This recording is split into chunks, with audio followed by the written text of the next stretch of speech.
Olá, sejam bem-vindos ao Assim Faz Flow. E hoje estamos aqui com um convidado muito especial, é o Márcio Moreira, pastor lá da comunidade cristã Nova Vida, também presidente do Conselho de Pastores. Então fique ligado, a conversa hoje vai render e o Assim Faz Flow começa agora.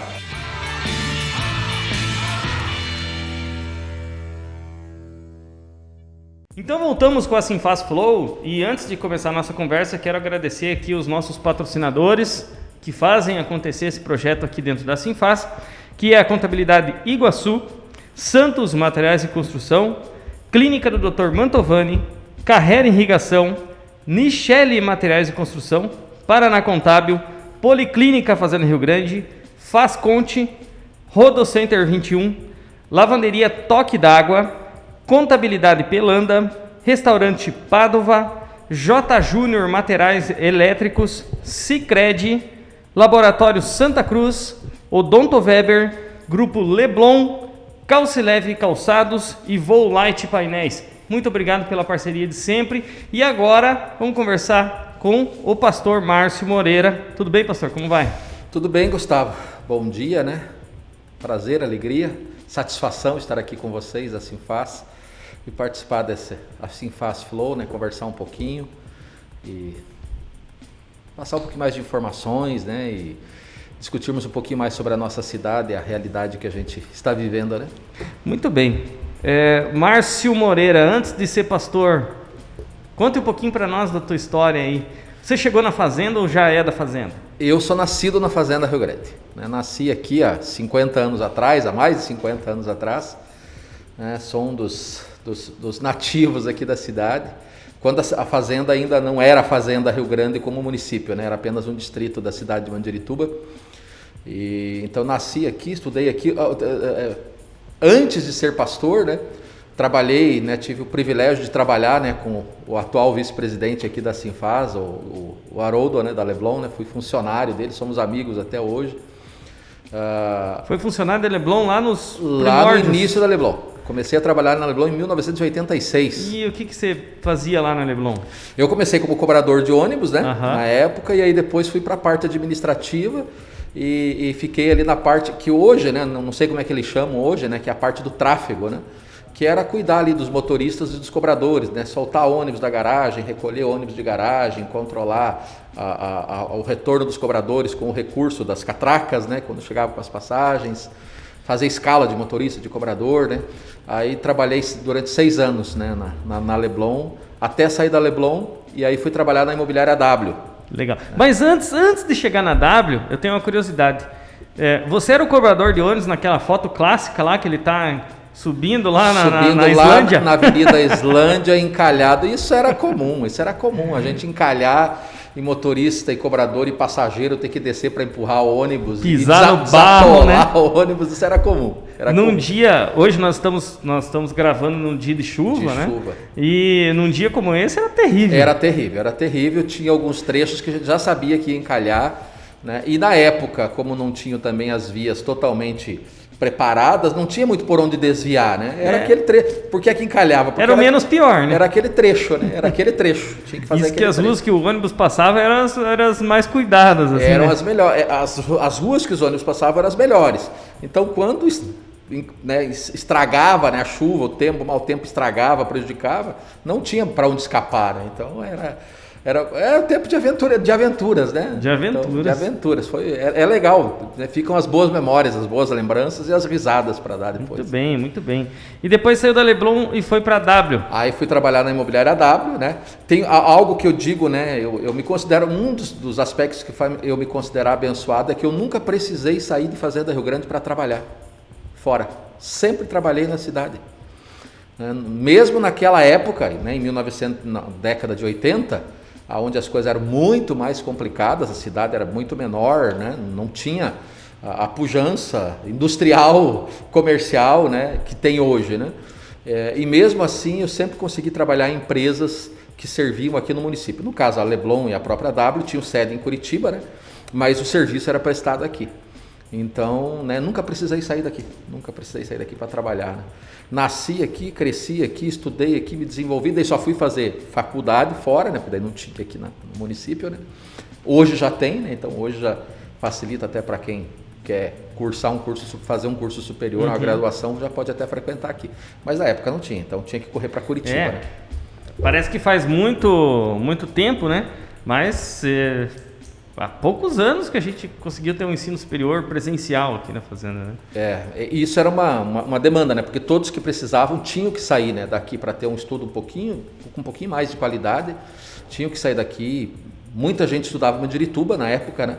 Porque nem aqui dentro do município tinha, e como era só um distrito, então também muita gente que, se você for conversar, você vai descobrir que estudaram em Mandirituba e não na fazenda. E a maioria ia para Curitiba, né? Que sempre foi a referência para a gente, sempre foi para onde a gente corria quando precisava de alguma coisa, né? Muito bem, daí você foi para a W e naquela época que começou a acontecer o boom aqui na fazenda, né? Né, houve um boom imobiliário na cidade, né? A W foi uma das pioneiras aqui nesse aspecto de imóveis, né? De loteamento, junto com a Investiterra, junto com a Gelafite e outras empreendedoras. E trabalhei ali também durante mais 6 anos como corretor de imóveis, daí, né? Entrei também na parte administrativa, e aí acabei me formando corretor, né? Fiz o curso de técnico em transações imobiliárias e fiquei ali por 6 anos, até que veio o chamado ministerial, né? Aí em 1998 eu entendi, né, que o que Deus tinha para mim era já servia pessoas, né? Você trabalhando como cobrador de ônibus e na própria empresa de ônibus, você lida diretamente com o público também, né? Não é diferente da corretagem de imóveis, né? Eu tenho alguns amigos, né? Meu filho hoje, a minha nora estão envolvidos aí com corretagem de imóveis. Eu digo para eles, né, que fazer corretagem de imóveis é ajudar as pessoas a realizar sonhos, né? Não é só ganhar dinheiro. Você vende sonhos, né? A pessoa quer comprar um terreno, quer construir uma casa, quer ter a casa própria, é um sonho, né? E aí eu entendi que era mais profundo ainda, né? Servir pessoas através do Ministério Pastoral, né? E aí foi aí que eu comecei a ingressar no Ministério Pastoral, aonde eu estou, né? Desde 1998 até hoje, né? São 22 anos já no Ministério Pastoral, né? E teve algum momento ou alguma inspiração que fez você ingressou na igreja primeiro, né? Se converteu? Como é que foi esse processo? Meu processo de conversão, ele se deu num momento de crise pessoal, conjugal.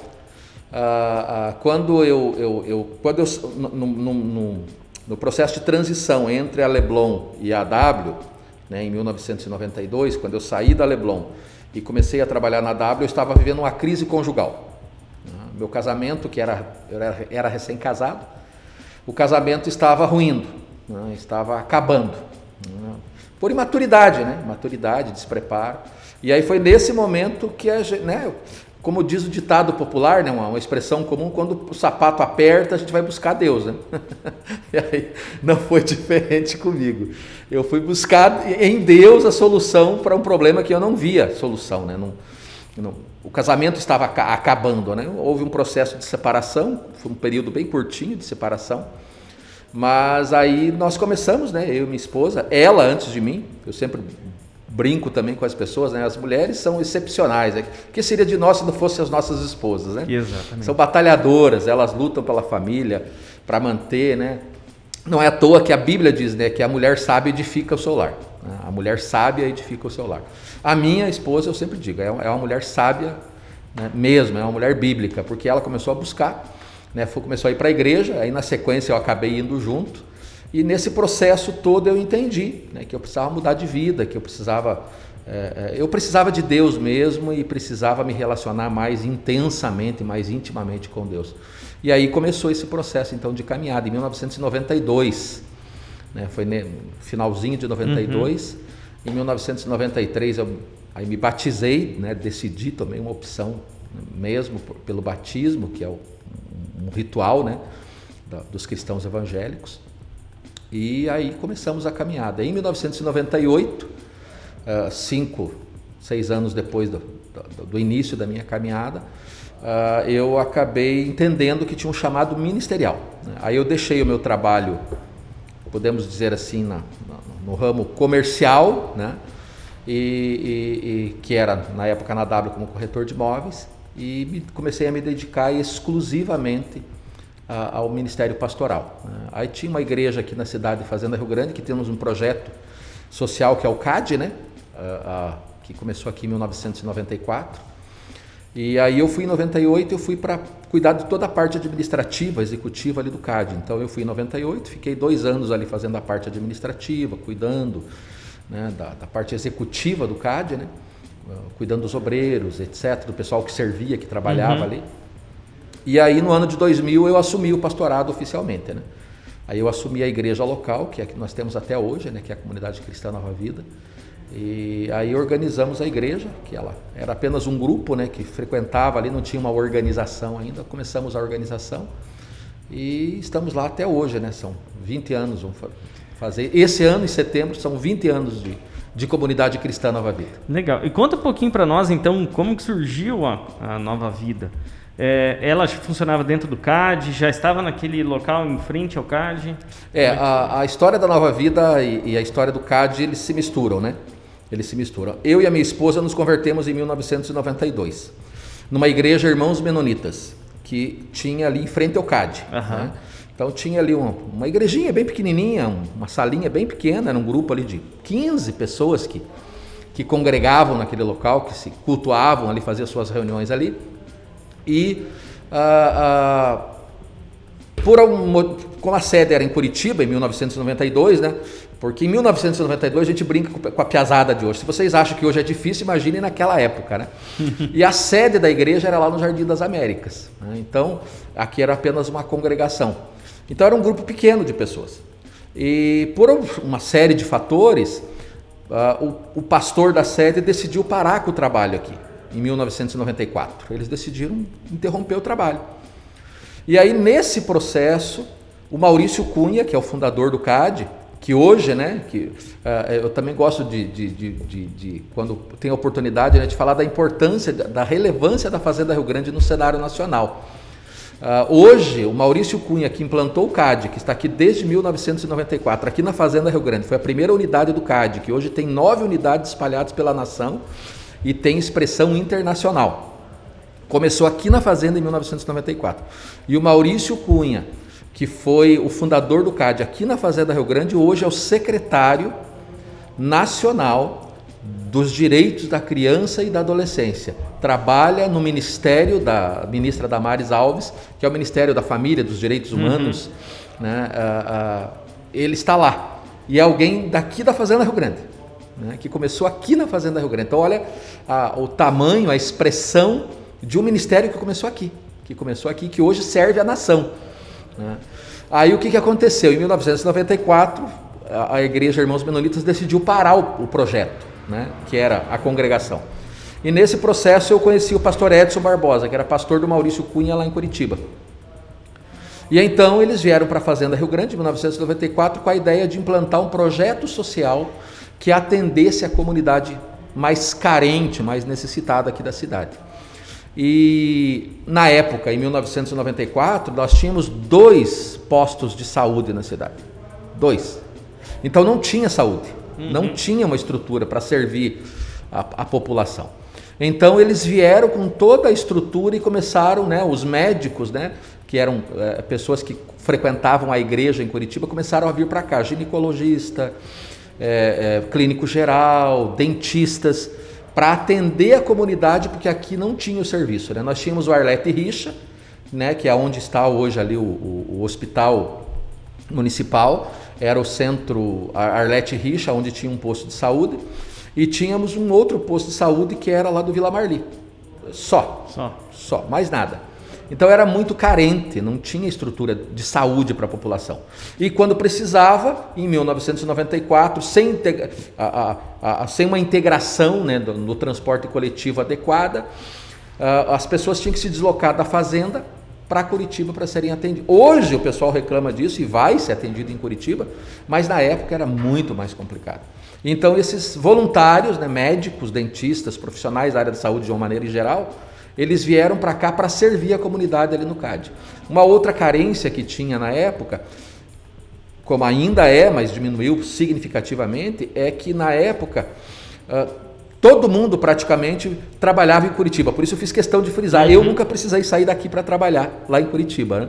Sempre trabalhei aqui. Mas 98% da população na época precisava trabalhar em Curitiba, porque só tinha o serviço básico. O emprego estava lá. O emprego estava lá. Então, os trabalhadores, eles saíam da Fazenda Rio Grande, isso ainda é uma realidade significativa também, né, na cidade, mas percentualmente bem menor do que na época, né? E saíam cedo para trabalhar, voltavam à noite, num sistema de transporte muito mais complicado, que demorava muito mais o trajeto, Curitiba Fazenda Rio Grande.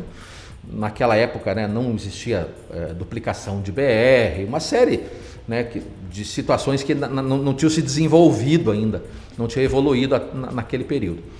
E demorava muito, e as pessoas deixavam os seus filhos aqui. Então era comum nós encontrarmos, muito mais comum, porque acho que ainda existe, né, mas num número bem menor, era comum nós encontrarmos situações de crianças de 10, 11 anos de idade cuidando dos irmãozinhos de 3, 4, 5 anos. Eles eram que cuidavam enquanto os pais estavam trabalhando, né? Então isso fazia com que as crianças ficassem muito vulneráveis, né? Ficavam literalmente sozinhas, né? Então nós começamos com um trabalho para cuidar de crianças, como se fosse não era uma creche propriamente dita, mas era como se fosse uma creche, né? E também não chegava a ser uma escola, estava ali no intermediário, né? Era como se fosse uma pré-escola misturada com uma creche, né? E começamos atendendo 35 crianças, que era o que a gente tinha de estrutura, né?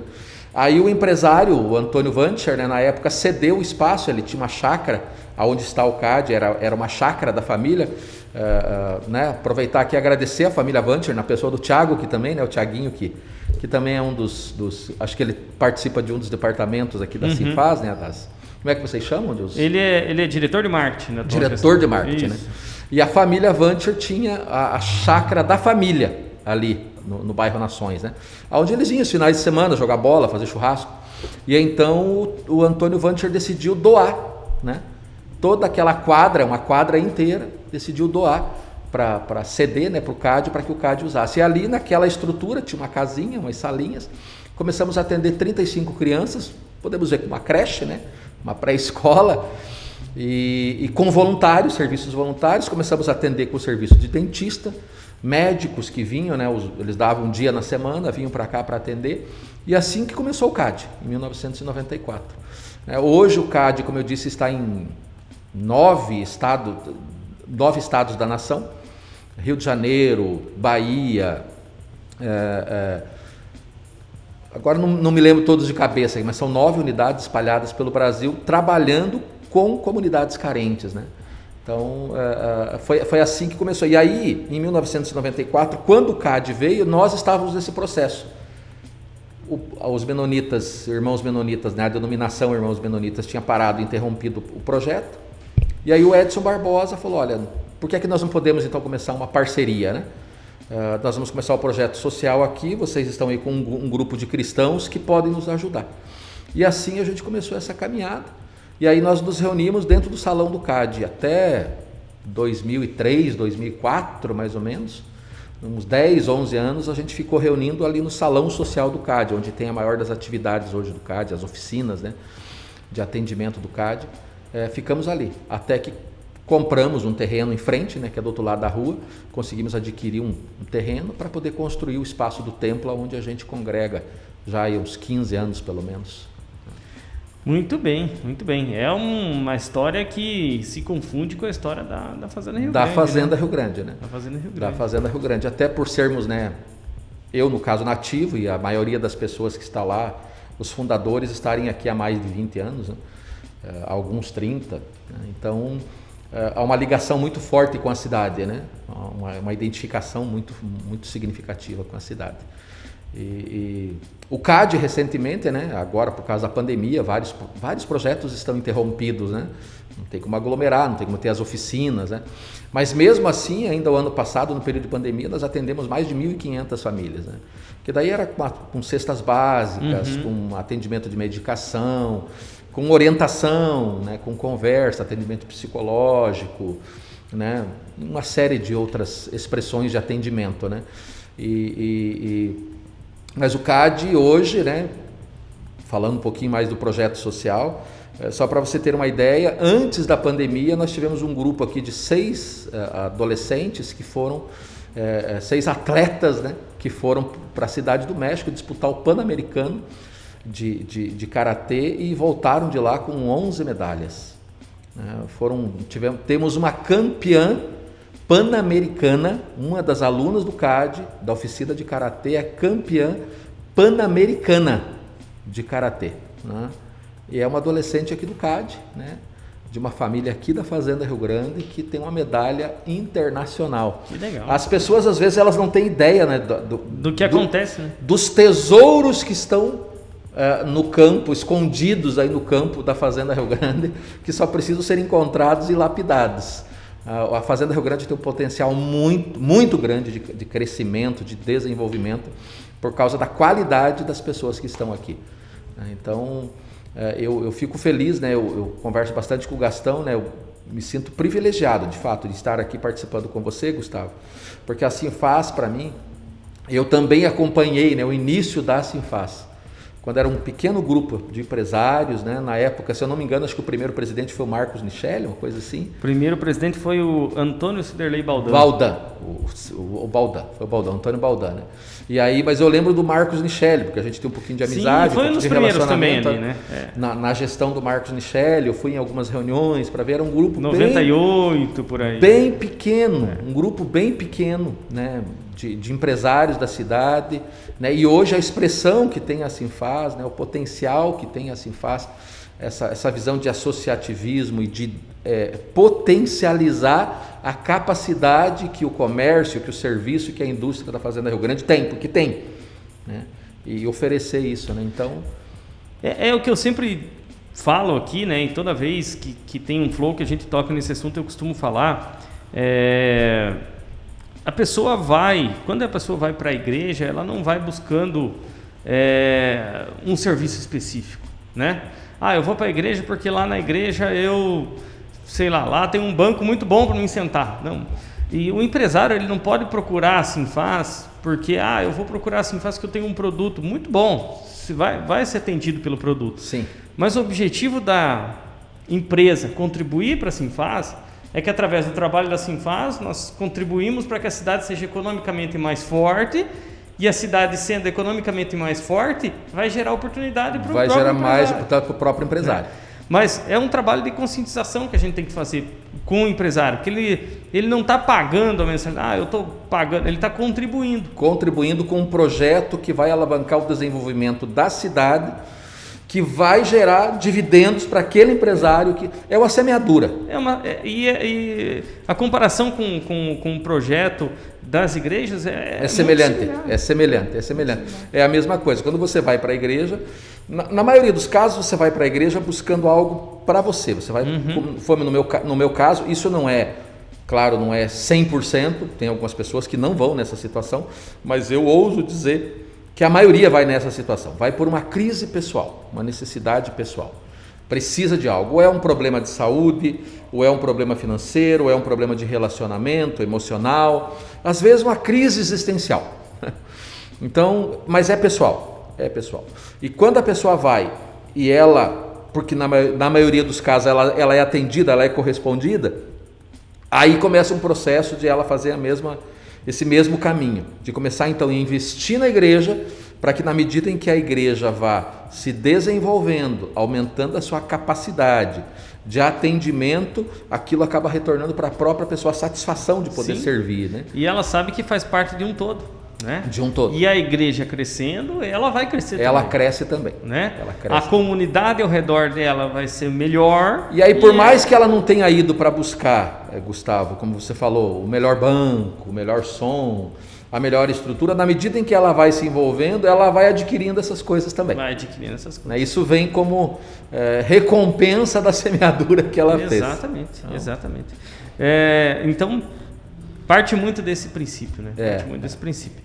Bem, e aí, quando que se formulou o Conselho de Pastores aqui da cidade? Conta um pouquinho para nós sobre esse trabalho. Então, o Conselho de Pastores, tem como objetivo principal, né, é importante também frisar isso, até para esclarecer para aqueles que depois vão nos acompanhar, aproveitar a oportunidade. O Conselho de Pastores ele é digamos assim, uma instituição representativa,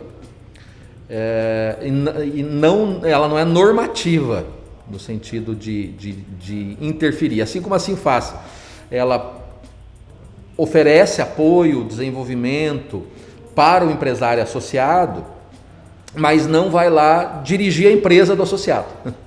Não interfere na administração daquela empresa. O Conselho de Pastores é a mesma coisa. Então nós representamos, né, as igrejas evangélicas, de confissão evangélica, cristãos evangélicos da cidade.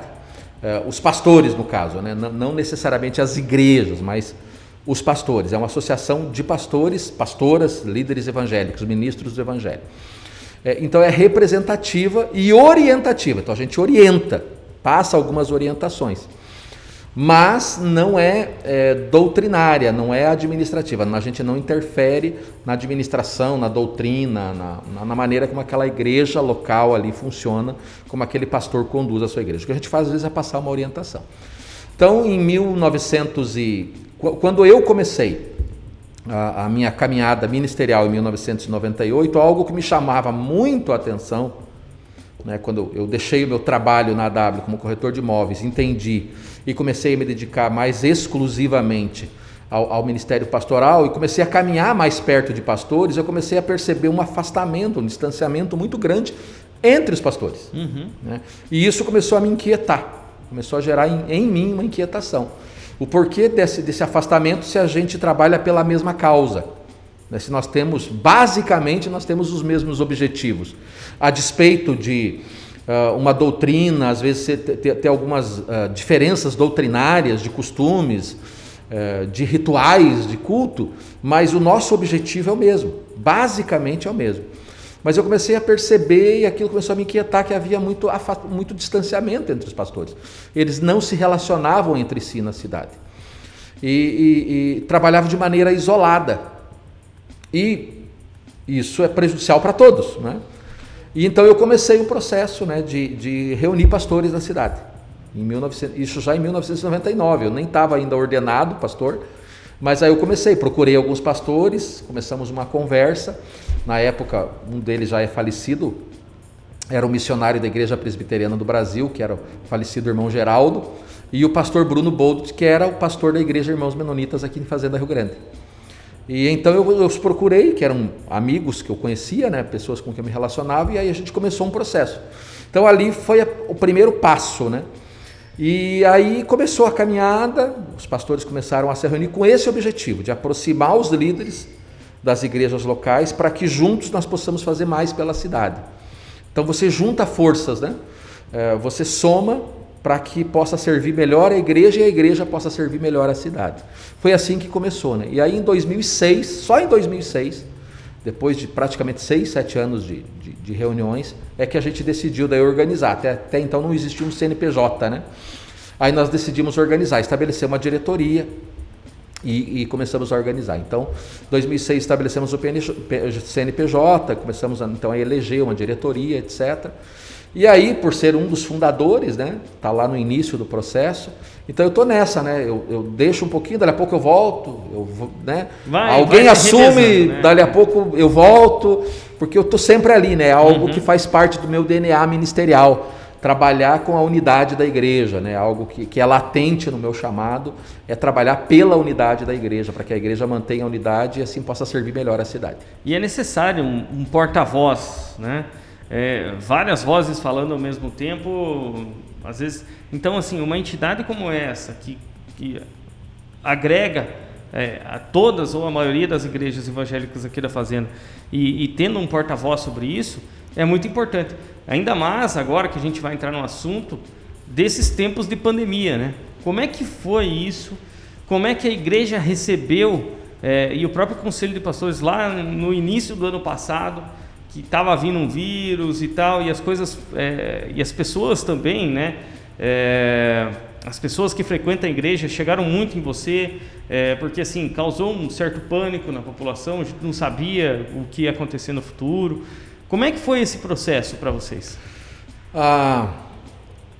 Pessoalmente, né, falando do ser humano, quando esse vírus começou a tomar uma dimensão mais assustadora, né, gerou um certo temor em todos, né? Foi generalizado, né? Os primeiros, aqui no nosso caso, aqui nas primeiras semanas, ali, os primeiros meses de pandemia, né? Houve até uma adesão bem grande, né? A lockdown e a todas essas situações, porque todos estavam muito mais assustados, né? Parece que lá para cá diminuiu um pouquinho, né? Acho que o pessoal começou a aprender a lidar melhor um pouquinho com a situação de pandemia, mas a igreja foi bastante significativa nesse processo, nesse período, né? Porque, de novo, né?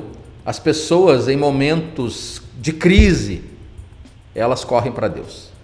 Só que aí, por ser uma pandemia, muitas pessoas assustadas queriam correr para Deus. Porém, por conta do distanciamento social, do isolamento e do próprio lockdown, num período foi canceladas as atividades religiosas, totalmente canceladas, né? Nós ficamos 15 dias só com transmissão online pelas redes sociais, e ali com um grupo bastante, não podia ter mais de 5 pessoas no ambiente de uma igreja, né? Os primeiros dias foi assim, né? Não podia ter mais de 5 pessoas para poder fazer, né, o processo de transmissão, os técnicos e a pessoa que estaria. E isso aqui na fazenda foram 2 semanas fechadas, né? Aí depois teve mais um outro período no meio do caminho, mas foi o período mais intenso. Então as pessoas, eu recebi várias ligações, várias mensagens de pessoas que ficavam quase que em situação de desespero, porque elas queriam ir para a igreja, mas não podiam, porque era proibido. Porque a morte não é algo, né, comum para nós seres humanos, né? Na verdade, se você for olhar biblicamente, nós não fomos criados para morrer. A morte foi um acidente, o fato da morte é um acidente de percurso, uma consequência do que nós chamamos de pecado, né? Pecado original. Então as pessoas, elas não estão acostumadas com essa ideia.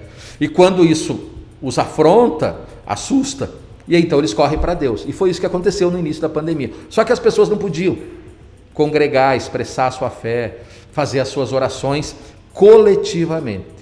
Então teve a parte, podemos dizer que no início teve uma parte negativa, que foi essa proibição, porém isso também gerou algo positivo, porque começou a produzir nos membros das igrejas o entendimento de buscar a Deus de uma maneira muito mais individual e pessoal, porque há 2 aspectos na fé, na expressão de fé. Você se relaciona com Deus íntima e individualmente para então poder se expressar coletiva e socialmente, né? E por um período a igreja, ela, digamos assim, ela enfatizou só o social e o coletivo. E as pessoas, elas pararam de orar em casa e só faziam as suas orações na igreja. E isso, a pandemia nesse aspecto foi positiva, porque ela ensinou de novo para as pessoas, ela conduziu as pessoas ao caminho da busca individual, pessoal, íntima por Deus. E isso é positivo porque faz com que a pessoa amadureça, cresça em fé. A fé da pessoa fica mais fundamentada, né? Ela não fica dependendo única e exclusivamente de uma igreja, né? Que às vezes é uma falha. Porque uma pessoa que ela depende dessa igreja, única e exclusivamente dessa igreja, dessas reuniões coletivas, ela também se torna refém do que acontece naquele coletivo. Então a parte positiva da pandemia é que fortaleceu a fé individual da pessoa, né? E eu acredito que isso é um processo, né? Na medida em que a pandemia for sendo extirpada, né? Acabar a pandemia, e eu acredito que isso vai chegar no momento que isso vai ser controlado. O vírus vai continuar existindo, mas a pandemia será controlada, né? Eu acredito que aí né, as pessoas vão voltar de novo, porque eu percebo muitas pessoas ansiosas por poder voltar à vida normal, de poder cultuar a Deus, de poder congregar sem esse medo, né? A máscara não é algo comum para nós, né? Isso não faz parte da nossa cultura. Não faz parte da nossa cultura, poder pegar na mão, dar um abraço, né? Nós somos de sangue latino, apesar de sermos curitibanos, e o pessoal fala que curitibano, mas mesmo assim a gente sente falta. A gente sente falta do abraço, da companhia, de poder estar no ambiente, de poder se socializar. que é um dos fatores que prejudica o próprio controle da pandemia, né? O pessoal não aguentou ali uns meses, até abril, maio, o pessoal estava aguentando. De junho para frente, o pessoal não aguentou mais. E aí começaram a quebrar as regras, né, de isolamento, distanciamento. E temos visto, né, nos últimos meses aí, até uma certa, podemos dizer assim, sem querer ofender ninguém, né, mas uma certa irresponsabilidade de alguns cidadãos, né, porque abandonaram completamente as regras, abandonaram a máscara, álcool gel, o distanciamento e começaram a aglomerar, né? Então, isso infelizmente aconteceu inclusive dentro das próprias igrejas, né? Eu fico até assustado, e aí como presidente do conselho eu não posso falar, como pastor eu não posso falar muito, mas como cidadão eu posso pensar, às vezes eu fico um pouquinho assustado, porque eu vejo algumas igrejas que também não estão mais respeitando, e o vírus está aí, a pandemia está aí, né? Está, graças a Deus, né? A vacina essa semana apareceu, né, descobriram, mas nós precisamos manter o cuidado, até porque nós como pastores temos a responsabilidade de preservar a vida. Se todo cidadão, se todo ser humano deve preservar, lutar pela preservação da vida, quanto mais nós pastores que falamos em salvação de vidas, né? Então, isso às vezes me deixa um pouquinho intrigado, sabe? Porque eu percebo assim que em alguns locais, e aí é orientativa, né? Porque aqueles que são associados e com quem eu tenho uma certa liberdade, a gente não vai lá, não proíbe, como eu disse, mas a gente orienta, diz, pastor, toma cuidado aí, né? Dá uma distanciada. E vários pastores, né, estão aderindo. A maioria, eu né, também quero frisar isso aqui, a maioria das igrejas tem respeitado as regras. A maioria. Por causa dessa consciência, né, de preservar a vida, de buscar o bem daquele membro, daquele irmão que está ali congregando com ele, né? Então, a maioria das igrejas da cidade, a maioria, tem respeitado as regras, o distanciamento, tem tido esse cuidado. Algumas, infelizmente, agem de uma maneira, mas aí é pessoal também, individual, a responsabilidade de cada um. Muito bem, pastor. E para esse 2021, o que a gente pode esperar aí enquanto igreja, enquanto projetos, essa incerteza aí, nessa vacinação que está chegando, quais são os planos para o futuro da Nova Vida? Então, falando da Nova Vida, né, eu não, na verdade nem tem como me restringir apenas à Nova Vida. Por uma percepção assim geral da igreja, de uma maneira geral, a igreja da cidade, a minha impressão, tanto pessoal quanto geral, é de que há muita expectativa, boas expectativas, né? Nós oramos muito para que a medicação, né, no caso a vacina, fosse descoberta, né? Oramos muito por isso e entendemos também, né, como resposta das nossas orações apesar de todas as discussões ideológicas que estão aí, politicamente ideológicas, que estão em pauta aí nesse momento na nossa sociedade, nós entendemos, a maioria de nós entende que isso é resposta de oração. E isso dá para a gente uma boa expectativa, uma boa perspectiva de futuro. Porque em breve nós vamos poder voltar com as nossas reuniões. Se a igreja conseguiu fazer tanto num período de afastamento, de distanciamento, de isolamento com regras, que, digamos assim, não impedem, mas atrapalham ou limitam a ação da igreja, a movimentação da igreja, imagine como será depois que tudo estiver liberado. A igreja poderá fazer muito mais, né? Então, várias igrejas adentraram, né, um ambiente que é um ambiente virtual das redes sociais, que não tinham. A pandemia também teve um ponto positivo, então isso para frente vai trazer, porque hoje é tudo tecnológico, né? Então até igrejas bem pequenas, de bairro, igrejas pequenas em número de membros, né? Porque não existe igreja pequena e nem igreja grande, o que existe é a igreja, né? Mas grupos pequenos que se reúnem, hoje estão com as suas transmissões, um canal de uma rede social, né? Então isso vai fazer com que a igreja tome uma dimensão, né, amplie a sua dimensão de atuação. Isso é muito positivo. E as pessoas um pouco mais conscientes da vulnerabilidade do ser humano, isso faz com que as pessoas também busquem mais a Deus. Então as perspectivas elas são muito boas, tem muitos projetos, né? Eu converso bastante com pastores da cidade, de várias denominações, e há muitos projetos bons para serem colocados em prática. E eu entendo que assim que essa pandemia estiver sob controle. Como eu disse, o vírus não será totalmente eliminado, mas será controlado.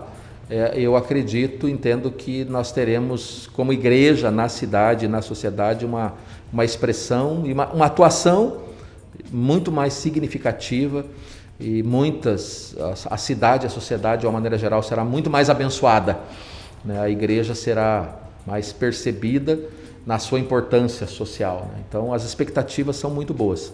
Há vários projetos, né, que a gente está ansioso para começar a colocar em prática, assim que foi um período também, porque daí você diminui um ritmo de atendimento, você consegue planejar melhor, você consegue se organizar melhor, né?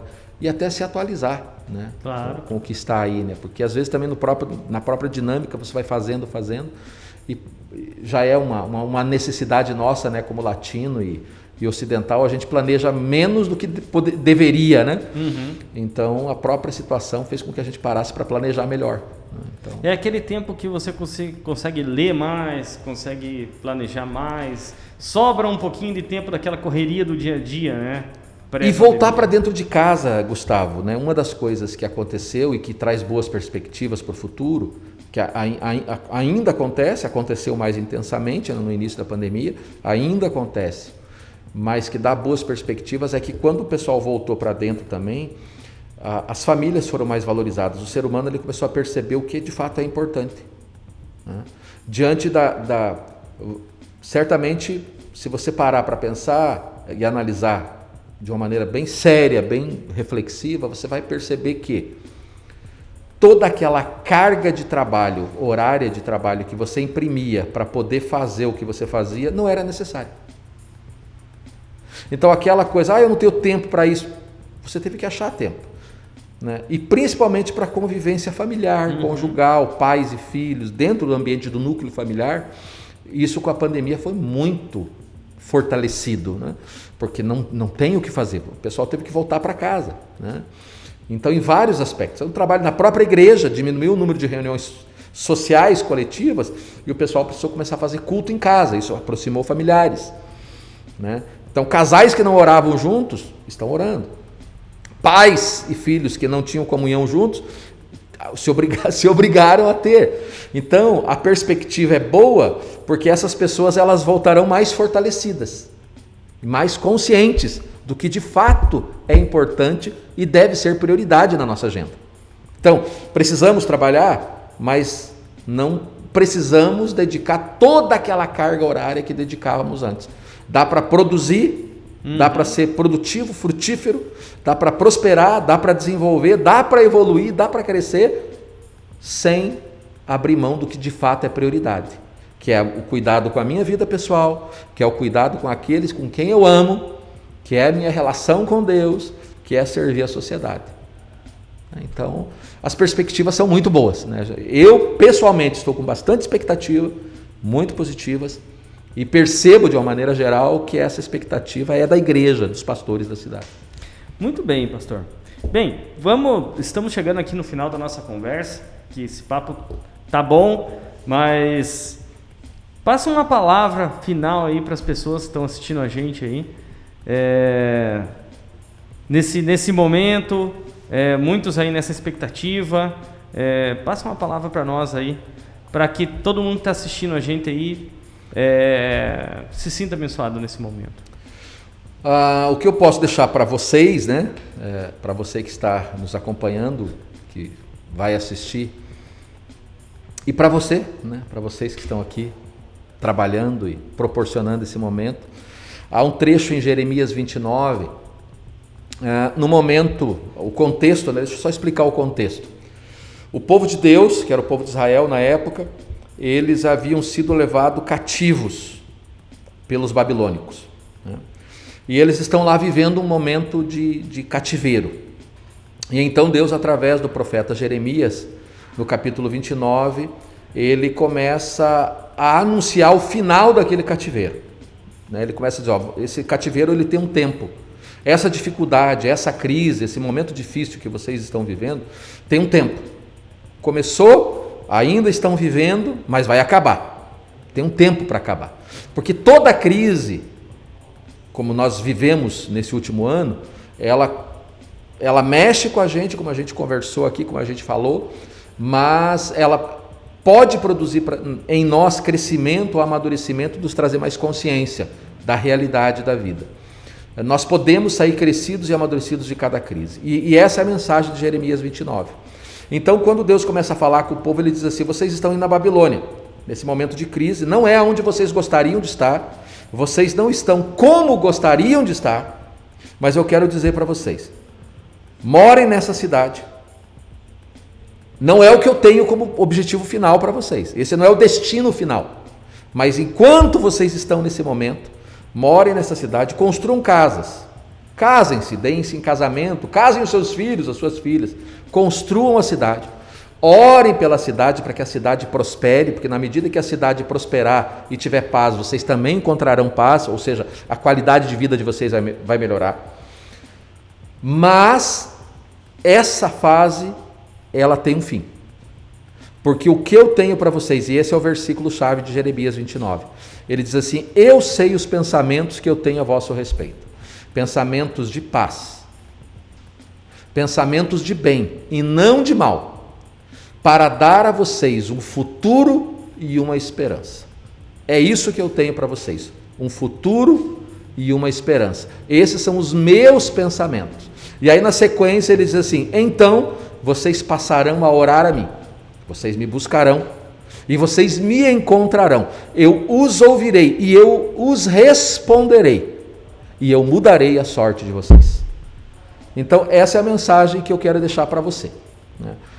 Talvez você esteja vivendo um momento de crise, talvez seja uma crise emocional por conta do momento, né, que foi imposto sobre você, talvez seja uma crise financeira, né? Talvez algum empresário passou por um momento difícil por conta da pandemia, talvez seja até familiar, porque voltar para casa despertou problemas que não tinha porque não estava dentro de casa, talvez seja pessoal, existencial, seja qual for a causa, a origem, a crise que você esteja vivendo, isso tem fim. Em Deus isso pode acabar, porque o que Deus tem para você é pensamento de bem e não de mal, e o que Deus quer para você é um futuro de paz e de esperança, e Deus pode mudar a sua sorte, se você orar a Ele, buscar a Ele, Ele ouve e responderá a você, e mudando a sua sorte, corrigindo os seus caminhos, abençoando a sua vida, porque essa é a essência da relação com Deus. Buscamos um Deus que tem uma vontade boa, perfeita e agradável para nós, para vivermos da melhor maneira possível, para termos uma vida que nos abençoa e que abençoa aqueles que se relacionam conosco. Isso é a essência do ser igreja. Ser igreja é mais do que estar no local e expressando um ritual religioso. Ser igreja é se relacionar com Deus para melhorar como ser humano, como pessoa, e para ser melhor para o ser humano, para as pessoas. Isso é ser igreja. Muito bem, hoje conversamos então com Márcio Moreira, pastor da comunidade cristã Nova Vida e presidente do Conselho de Pastores. Márcio, muito obrigado por estar aqui na Sinfaz Flow e nos vemos na próxima terça-feira. A Sinfaz está de portas abertas para você, tá bom? Eu agradeço, Gustavo, mais uma vez, né, expresso a minha satisfação, né, em estar aqui, podendo conversar com vocês, e temos, né, uma boa relação aqui com a Sinfaz. Acreditamos na Sinfaz, né, quero frisar isso aqui, acreditamos na proposta, no objetivo, no trabalho que a Sinfaz tem prestado com muito zelo, com muita qualidade aqui a Fazenda Rio Grande, né? Tenho amigos muito queridos aqui, e eu agradeço a Deus, e eu entendo a Sinfaz como uma expressão de bênção de Deus para essa cidade, para os empresários dessa cidade, para os comerciantes, para os empreendedores dessa cidade. Muito obrigado e que Deus abençoe cada um de nós. Legal. Obrigado a você que nos assistiu, compartilhe esse vídeo, curta a nossa página no Facebook, se inscreva no nosso YouTube, no nosso Instagram e até a próxima terça. Muito obrigado.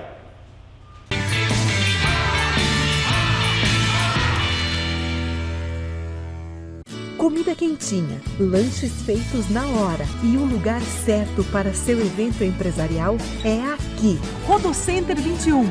Desfrute dos nossos espaços, churrascaria, lanchonete e salão de eventos.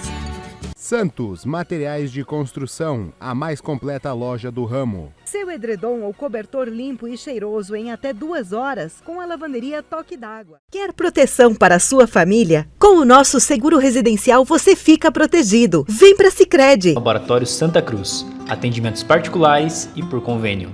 Paraná Contábil, mão de obra especializada em consultoria trabalhista, tributária e empresarial. O seu bem-estar vem em primeiro lugar. A Clínica Dr. Mantovani conta com mais de 30 profissionais especializados em diversas áreas. Atende com mais de 10 planos de saúde. Visite a Clínica Dr. Mantovani. GID.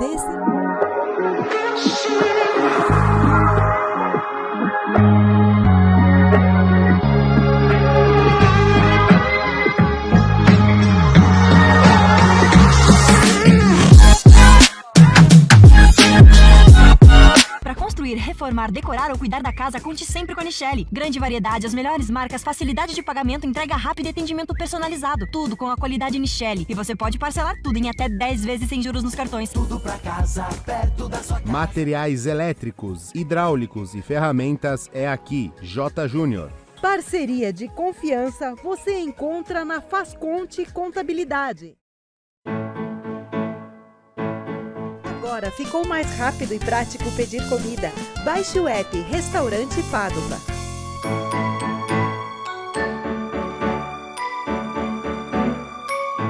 Confiança e profissionalismo é aqui. Contabilidade Pelanda. Respeito, ética e compromisso com a vida é na Policlínica Fazenda Rio Grande. Respeito, integridade, excelência e simplicidade para te levar ainda mais longe. Leblon Transporte, servir com excelência a excelência, é nosso lema. Voo Light, painéis comerciais para topside, outdoor, rodoviário e em penas. Fale conosco. Contabilidade Iguaçu, há mais de 30 anos no mercado contábil. A solução ideal está na Carrera Agrícola. Os profissionais capacitados ajudam você a cuidar de seu jardim, campo ou lavoura. Contamos com uma ampla linha de implementos agrícolas, irrigação, jardinagem e muito mais. Visite nossa loja no Tatuquara.